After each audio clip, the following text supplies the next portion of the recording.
Good morning students.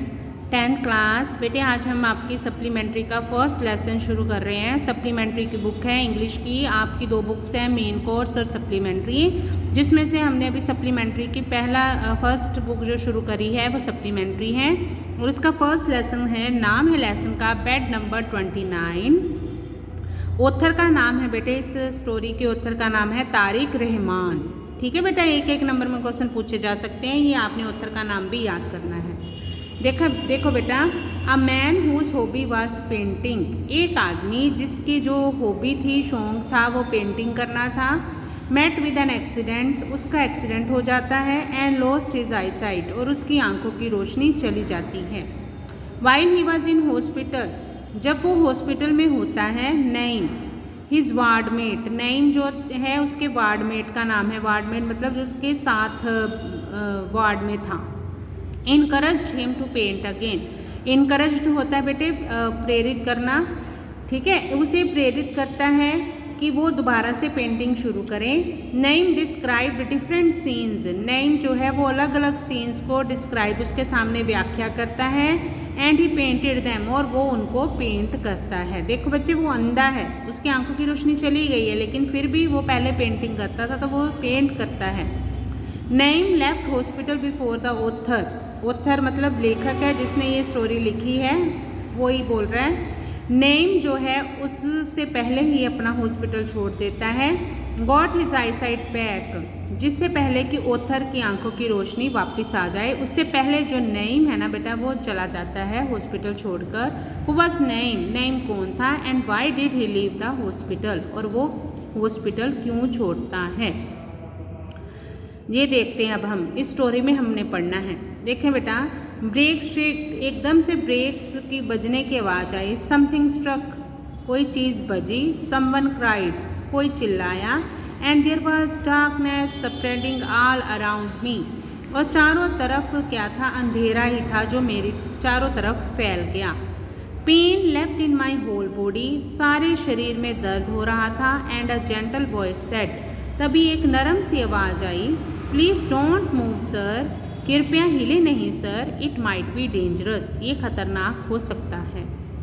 I try to understand what had happened, मैंने समझने की कोशिश की कि क्या हुआ होगा।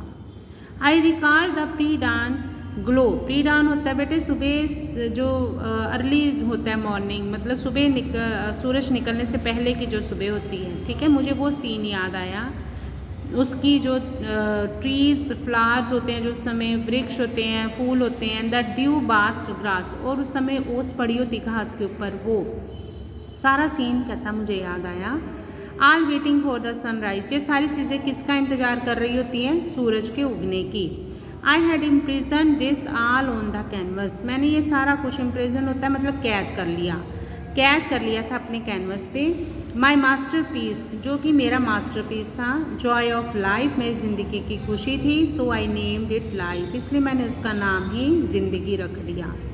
Then I remembered the busy street scene, तब मुझे याद आया एकदम गली जो बहुत रश था, जिसमें द रोर ऑफ ट्रैफिक की गर्जना की आवाज़, द कार, गाड़ी की, एंड द क्रैश, और फिर एकदम से जो क्रैश हो गया। My hand touched the bandage on my eyes, मेरे हाथों ने जो मेरी आंखों के ऊपर पट्टियाँ थी उसे छुआ। नो गॉड, नहीं परमात्मा। आई मोन मतलब कराहना, बुदबुदाना। नॉट दिस विस्पर्ड, ऐसा नहीं हो सकता, मतलब क्या हुआ होगा? उसकी आंखों की रोशनी चली गई है। My life was a nightmare of sound, मेरी जो जीवन था वो आवाज़ों का जीवन बन के रह गया। फीलिंग्स, इमोशंस का मतलब भावनाओं का। स्मेल्स, सूंघना। टेस्ट, ड्रेडफुल डिप्रेशन, और जिसमें सिर्फ निराशा ही निराशा थी।